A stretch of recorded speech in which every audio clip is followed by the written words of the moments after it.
I'm seeing visions through my dreams, seeing myself swimming in the universe. My ancestors gave me gifts to read cards, predict and heal. My name is Daphne, but spirit calls me bye-bye love. Angels communicate through numbers. Intuition is so deep. The gift I fully embrace within.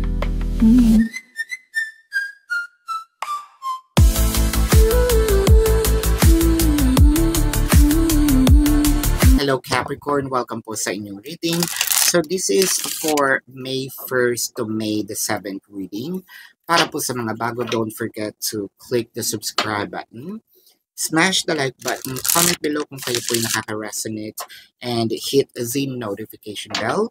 Kung gusto niyo pong sumali sa ating live sessions, dun po yan sa ating kabilang channel, that is Babaylan TV. No, yan po ang ating unang channel catered for our international audience. So nagla-live po tayo dyan. Pwede kayong sumali. You're very much welcome to do so. And marami po tayong pag-uusapan ngayon, ha?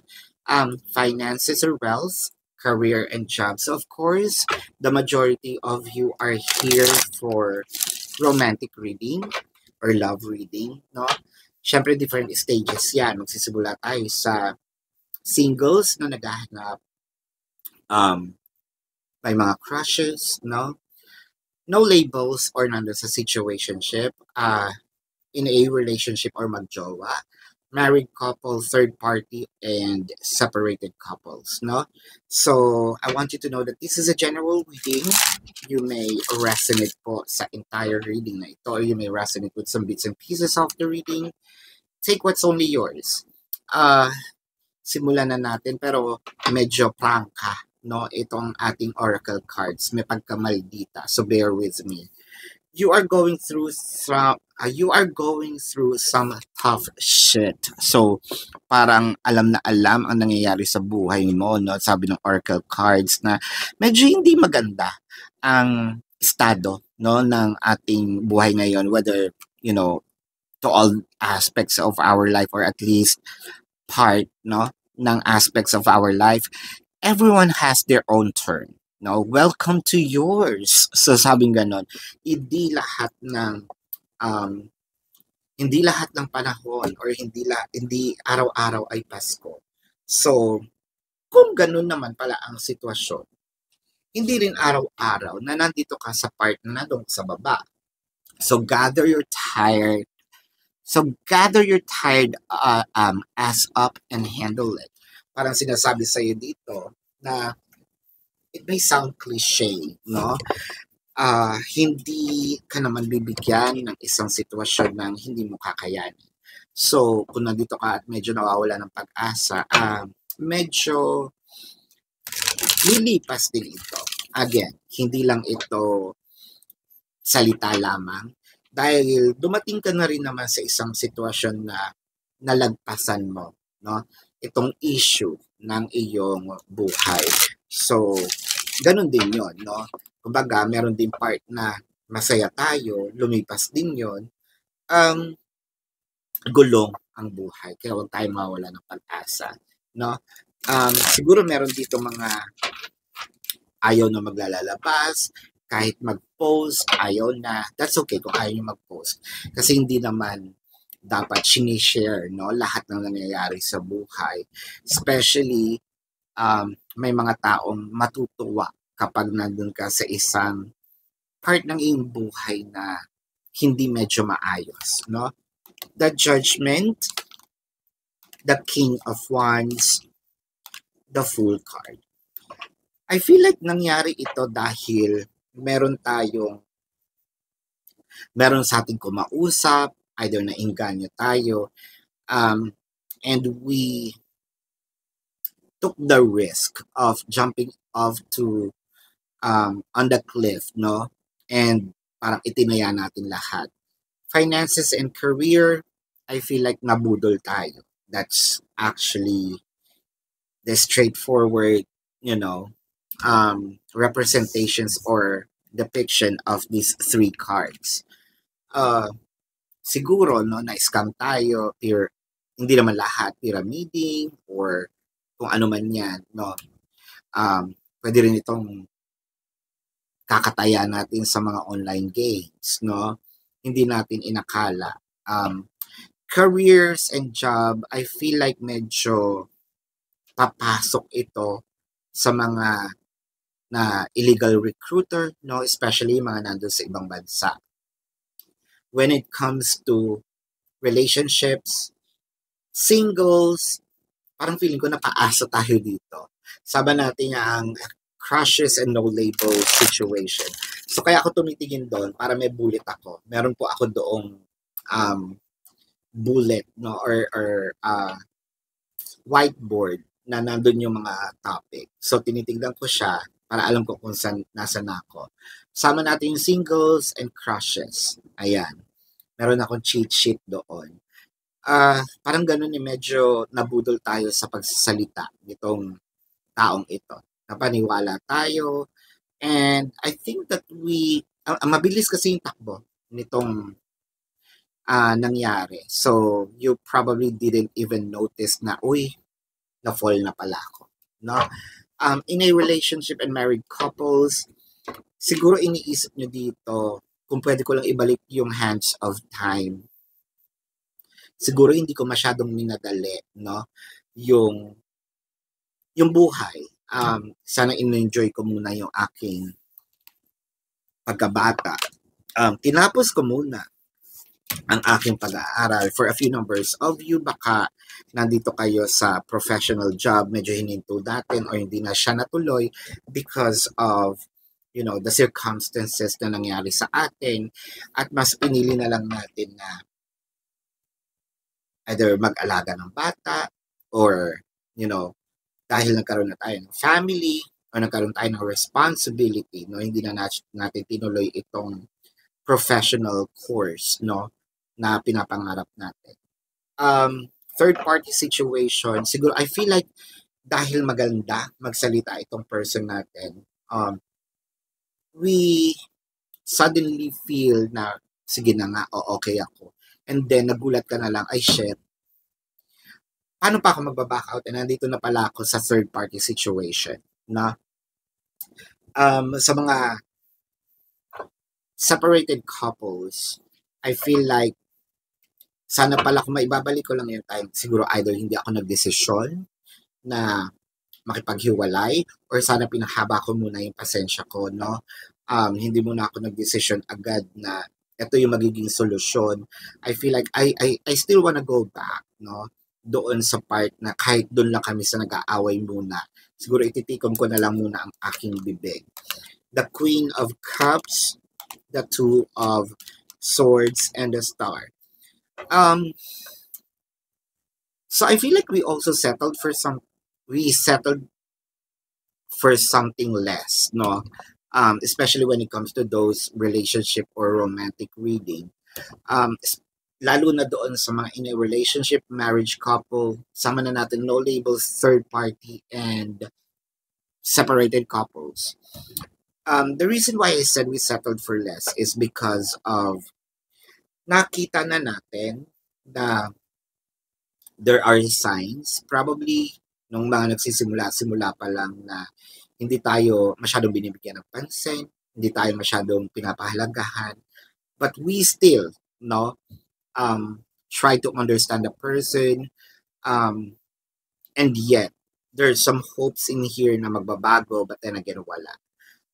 When it comes to crushes and singles, I feel like kasi wala namang ganun kumbaga walang contract, no, na nangyayari sa inyo. Contract, which means agreement, and you're happy with the situation. You're settling for less kahit siguro hindi din siya masyadong binibigyan ka ng pansin or baka meron itong crush na iba. For a few numbers of you might be competing with someone, no, sa mga singles and crushes. Careers and job, I feel like siguro naisip mo dito, um, sana pala, no, nagstay muna ako for a little while kasi yung kasabayan ko, siguro nag-resign ka na, no? Yung kasabayan ko, alam ko mas magaling pa ako doon na promote. Finances and wealth. So nakikita natin dito, sana pala kung tinuloy ko, no, itong aking investments or sana hinanap ko yung purpose ko, no? Kasi meron din ako mga kasabayan na ngayon medyo nag-boom na, no? So yun siguro yung mga situations na gumugulo sa isip natin. Capricorn with the Page of Cups, the Ace of Wands, and the Hermit. I think na medyo dahil sa mga nangyari, nagkaroon tayo ng linaw ng pag-iisip. I feel like we are looking on or searching or researching for another ways on how to achieve our goal. Special sa mga finances or wealth, siguro magsisimula or nagsisimula na tayo mag-seminar uli, no, to learn something new. I feel like there's something in here online that you're probably napukaw yung passion mo, no? And pinag-aaralan mo siyang mabuti. Career, siguro ganun din naman. For a few numbers of you wanted to try some VAs or you are already in the VA field, no? Relationships, singles, crushes, or no labels. I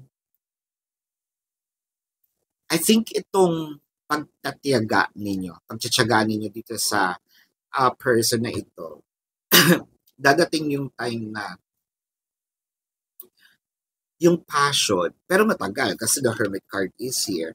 But then again, no, kahit ganun siya katagal, I think that you're willing to wait. Kumbaga, you're seeing your future with this person and nakikita mo rin naman na itong taong to is somewhat, no, ibibigay sa'yo or magbibigay ng halaga, no, sa buhay mo. For a few numbers of you, siguro may mangyayari pa nga ditong, one night stand or, magsisiping kayo. In a relationship and married couples, I think na dadating din yung panahon na babalik itong passion. It just so happen na medyo mag-aantay din tayo. Third party situation, and sama natin yung separated couples, I think in time, no? Itong interest na pinapakita sa ni person is mas lalong mag-grow to a point where kasi the star is here na ikaw yung pipiliin or ikaw yung pipiliin uli for those separated couples, no? Let's get some more cards in here or a message from the universe. Ayan. I feel like meron din ditong somewhat mahilig sa mga four-legged animals, no? Yung mga pet naman, no? Hindi porket four-legged, no? Kasi four-legged naman ang giraffe. Four-legged din itong yung mga domesticated, ang elepante, di ba? Domesticated. Aso, pusa, no, rabbit, hindi, rabbit. Binilang ko talaga. Yeah, 4D naman yun. When a door doesn't open, don't waste your energy trying to make it open. So, parang sinasabi na dito ng universe, so masyadong ipilit kung hindi pa para sa'yo. Hindi porket nakasarado ang pinto, hindi na ito para sa'yo. It might be, the opportunities might open, but in a different time frame. So, antayin na lang natin yung pagbukang liwayway, pagliwanag, no? It closes or it closed for a reason. You are being redirected to something far bigger and better. And I feel like this is very timely. Kakapanalo lang, no, ni Miss Athisa Manalo, no? And I think that she has been competing for quite a while now. And she had been competing for several, pageants already. And hindi naman sa hindi siya nanalo, hindi lang siya nagka-title, no? Meron nga mga first runner-up, yung mga ganyan. But I feel like eto, no, naibigay sa kanya yung crown, the title itself. And I think that she will be competing for a big event, no, at last. So parang ganun din naman yung nangyari kila Miss Pia Wershbach, no? So dadating din yung time. Huwag lang tayong sumuko, no? Syempre pag ganito, pag Becky, di ba? medyo updated tayo sa mga uh, pageantry. Ayan. Endings are part of a cycle of life. So, for those of you na parang medyo na feel ninyo na nagsasarado ang pinto sa inyo, leave them be, no? Acceptance is there, but also you need to consider that there is another opportunity na mag-open para sa inyo. And there's actually is, no? They make way for wonderful new beginnings and opportunities, and this is what I said. So, this is your reading, no, Capricorn. Pero bago po yan, no, tingnan natin yung zodiac signs. Pero papaalala ko lang po sa inyo, nasa kabilang channel po na Babaylan TV, yan po ang ating unang channel catered for our international audience. Nagla-live po tayo doon, so pwede kayong sumali. Kung hindi nyo po maabutan yung live sessions, pwede naman kayo magtanong dito sa ating comment section as long as yung question po is answerable by yes or no. Pero kung hindi po kayo papatulugin ng yes or no na sagot lang, dumiretso na po kayo dun sa ating website. Sa description box ng video na ito, there is a link. Click the link, you will be routed to my website. Nandun po yung information, name, number, QR code, amount per questions for your reference. Take advantage of the 4 questions plus 1 kasi discounted po yun. No? And if you want to book a private reading, nandun din po siya. So let's check the zodiac sign of your person. This can be their sun sign or a placement in their chart. Virgo, Leo, Pisces, Aquarius, Sagittarius, Scorpio, Aries, Leo, Libra. No? So yan po ang inyong reading. Maraming salamat sa inyo. Love and light and know that you are appreciated. Goodbye.